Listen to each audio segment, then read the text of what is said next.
Raïssa Georgieva, je suis autrice, cinéaste et performeuse et je suis de nationalité bulgare. Je vis en France depuis une vingtaine d'années.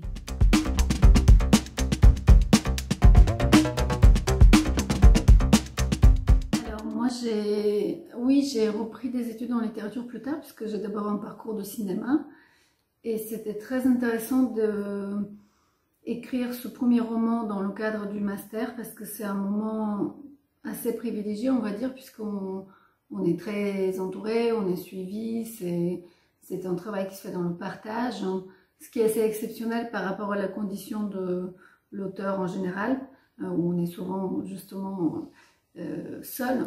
Et là, c'est un master qui fait qu'on avance avec les autres en petits groupes. C'est à la fois la rencontre aussi avec les univers des autres, avec d'autres écritures, avec des auteurs et autrices contemporaines et contemporains. Enfin, je pense que c'était vraiment un moment très, très enrichissant qui permet d'ouvrir justement les perspectives sur d'autres horizons et surtout quand on débute, je pense que c'est assez important.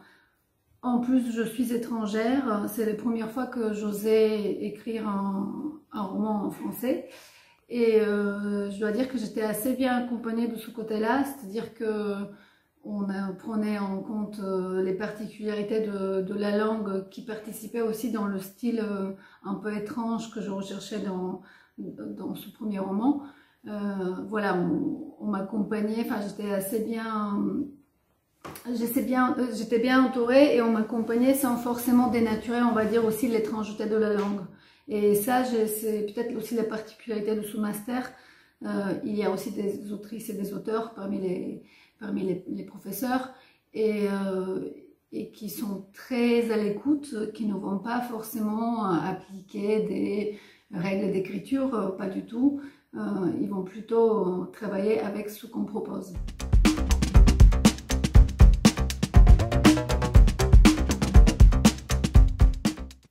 Pour moi, de toute façon, ces deux pratiques se sont beaucoup recoupées dans la vie puisque au départ, je voulais écrire, mais je n'étais pas sûre que je pouvais le faire en français puisque je suis arrivée ici, j'avais 18 ans.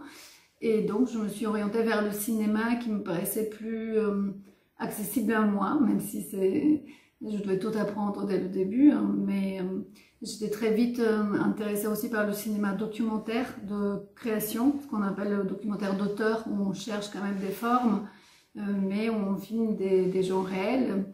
Et donc j'ai d'abord commencé par ça, et cette approche documentaire, par exemple, se trouve aussi dans mes écrits littéraires. C'est-à-dire que j'ai vraiment cette même habitude aujourd'hui de commencer toujours par quelque chose qui est réel pour ensuite éventuellement déconstruire cette réalité et donner un aspect qui serait plus singulier peut-être, enfin j'espère, en tout cas parfois plus fantasque, plus humoristique, mais en tout cas je travaille toujours avec un référent réel. Et après les images...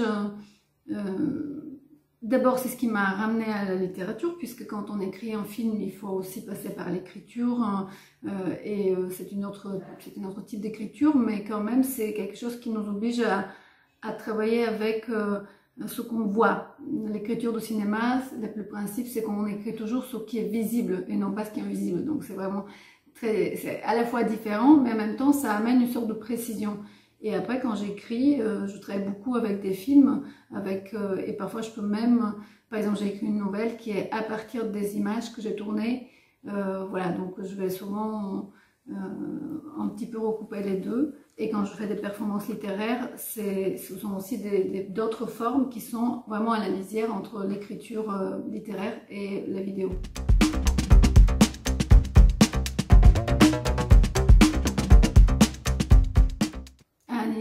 Aucune des deux, je pense que je travaille vraiment avec les deux, et même par rapport à l'organisation, puisque par contre c'est assez difficile d'avancer parallèlement des gros projets à la fois en cinéma et en littérature. Mais même ça, en fait, je travaille souvent d'abord sur un film, puis sur un livre, etc. Et parfois je suis obligée de faire les deux à la fois. Mais en tout cas, c'est pas quelque chose qu'on peut séparer en fait. C'est une manière de créer sur différents médiums qui pour moi va toujours ensemble en fait.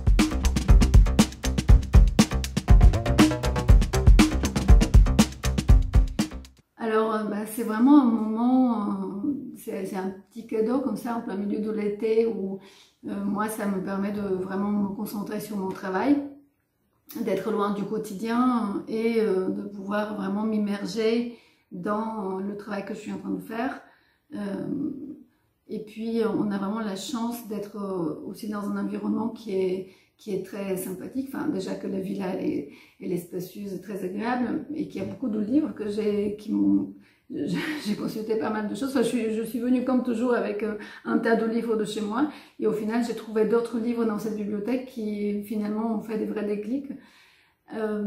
Et après on a cette chance d'être dans un parc naturel. Pour moi l'écriture c'est pas juste, on n'écrit pas du matin au soir, enfin, on écrit beaucoup en effet quand on entre dans cette phase où on a vraiment trouvé quelque chose, mais on va aussi prendre le temps de réfléchir, de lire et même de se promener dans la forêt. Pour moi c'est un moment très important où, enfin voilà, donc en fait tout ça, ça va ensemble et je pense que c'est assez chouette, c'est un moment à part.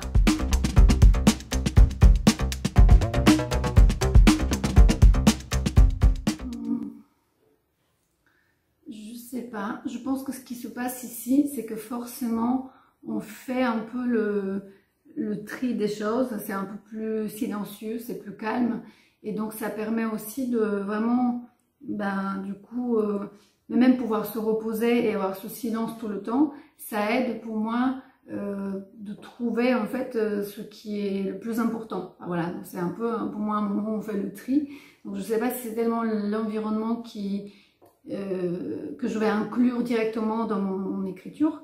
En revanche, c'est plus une condition en fait que ça m'apporte, celle de s'ouvrir en fait un peu. Au tout début quand je suis arrivée, j'ai passé beaucoup de temps à lire, à me promener, à écrire et même à dormir.